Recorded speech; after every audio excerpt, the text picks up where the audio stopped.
21 ग्राम होता है इंसान की आत्मा का वजन। इस वैज्ञानिक ने किया था प्रयोग। आइए जानते हैं। प्राचीन मिस्र के लोगों का मानना था कि मरने के बाद इंसान एक लंबे सफर पर निकल पड़ता है। ये सफर बेहद मुश्किल होता है, जिसमें वो सूर्य देवता की नाव पर सवार होकर हॉल ऑफ डबल ट्रूथ तक पहुंचता है। सच्चाई का पता लगाने वाले इस हॉल में आत्मा का लेखा जोखा देखा जाता है। यहाँ सच और न्याय की देवी की कलम के वजन की तुलना इंसान के दिल के वजन से की जाती है।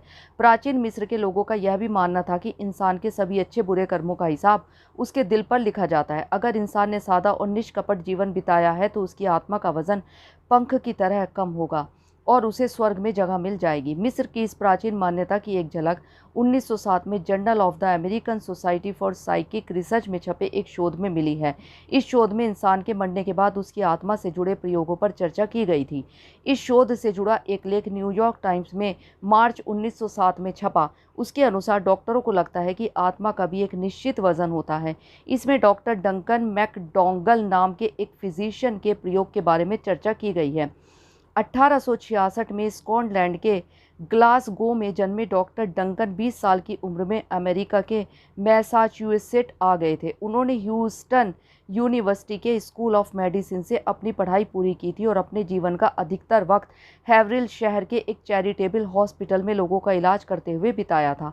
वो चीन से जो चीज़ें लाए थे उनमें से एक महत्वपूर्ण चीज़ थी फेयरबैक्स का एक तराजू, जो 1830 में बनाया गया था और इसमें सबसे बड़ी चीज़ों का सटीक माप आसानी से लिया जा सकता था। एक बार डॉक्टर डंकन के दिमाग में इंसान की आत्मा का वजन मापने का ख्याल आया। न्यूयॉर्क टाइम्स में छपे लेख के अनुसार इस घटना के 6 साल बाद शोध का विषय लोगों के सामने आया। ये था ये जानना कि इंसान के मरने के बाद जब उनकी आत्मा शरीर से अलग हो जाती है तो शरीर में उस कारण क्या बदलाव होता है। उन्होंने अपने शोध की शुरुआत ही इस बात से की कि मरने के बाद इंसान के शरीर से आत्मा अलग होती है, यानी वो आत्मा के होने या ना होने पर कोई सवाल ही नहीं कर रहे थे। लेकिन उनके शोध के नतीजे में कहीं ना कहीं इस बात को विज्ञान के स्तर पर मान्यता देने की संभावना ज़रूर थी। डॉक्टर डंकन मैकडॉगल ने एक बेहद हल्के वजन वाले फ्रेम का एक खास तरीके का बिस्तर बनाया, जिसे उन्होंने अस्पताल में मौजूद इस बड़े तराजू पर फिट किया। उन्होंने तराजू को इस तरह से बैलेंस किया कि वजन में एक औंस करीब 28 ग्राम के बराबर होता है से भी कम बदलाव को मापा जा सके। जो लोग गंभीर रूप से बीमार होते थे या जिनके बचने की कोई उम्मीद ही नहीं होती थी, उन्हें इस खास बिस्तर पर लिटाया जाता था और उनके मरने की प्रक्रिया को करीब से देखा जा सकता था। शरीर के वजन में हो रहे किसी भी तरह के बदलाव को वो अपने नोट्स में लिखते रहते थे।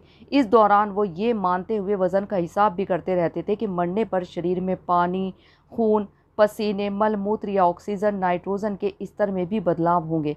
उनके इस शोध में उनके 4 और फिजिशियन साथी काम कर रहे थे।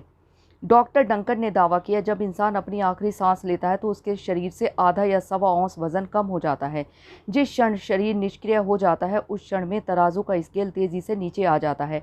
ऐसा लगता है शरीर से अचानक कुछ निकलकर बाहर आ गया है।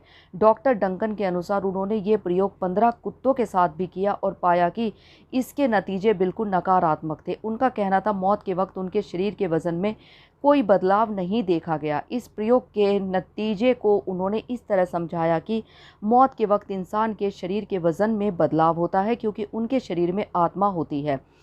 इस प्रकार शोध में कई तरह की कमियां भी देखी गई। 6 साल तक चले इस प्रयोग में कुल 6 मामलों पर ही शोध किया गया। एक समस्या ये भी थी कि डॉक्टरों में जो भी आंकड़े जमा किए गए थे वो सब शोध में शामिल नहीं किए गए थे। एक का कहना था हमारे स्केल यानी कि तराजू पूरी तरह एडजस्ट नहीं हो पाए थे और हमारे काम को लेकर बाहरी लोग भी काफ़ी विरोध जता रहे थे। वहीं दूसरे फिजिशियन का ये कहना था कि ये जांच सटीक नहीं थी। एक मरीज़ की मौत बिस्तर पर लिटाए जाने के 5 मिनट के भीतर ही हो गई थी। जब उनकी मौत हुई मैं तब तक तराजू पूरी तरह से एडजस्ट नहीं कर पाया था। ऐसे में शोध का नतीजा केवल 4 मरीजों यानी 4 मामलों पर ही आधारित था। इसमें भी 3 मामलों में मौत के तुरंत बाद शरीर का वजन पहले अचानक कम हुआ और फिर कुछ देर बाद बढ़ गया। चौथे मामले में शरीर का वजन पहले अचानक कम हुआ, फिर बढ़ा और एक बार फिर कम हो गया। सच कहा जाए तो इस शोध को लेकर जो चर्चा शुरू हुई है उसमें लोगों के दो गुट बने देखे गए हैं। धर्म पर विश्वास करने वाले अमेरिका के कुछ अखबारों ने कहा है कि शोध के इन नतीजों को नकारा नहीं जा सकता है और ये शोध इस बात का सबूत है कि आत्मा का अस्तित्व है। वैज्ञानिक समुदाय ने उनके शोध के नतीजे को मानने से इनकार ही नहीं किया बल्कि उनके प्रयोगों की वैधता को मानने से भी इनकार कर दिया है। लेकिन डॉक्टर डंकन ने जिन 6 लोगों पर शोध किया उनमें से पहले के शरीर में आया बदलाव आज भी चर्चा का विषय बना हुआ है। धन्यवाद। समाचार के बारे में अपनी राय कमेंट बॉक्स में ज़रूर दें। लाइक और सब्सक्राइब करना ना भूलें। अधिक ताज़ा तरीन खबरों के लिए जुड़े रहें प्रखर गूंज डेस्क न्यूज़ के साथ। धन्यवाद।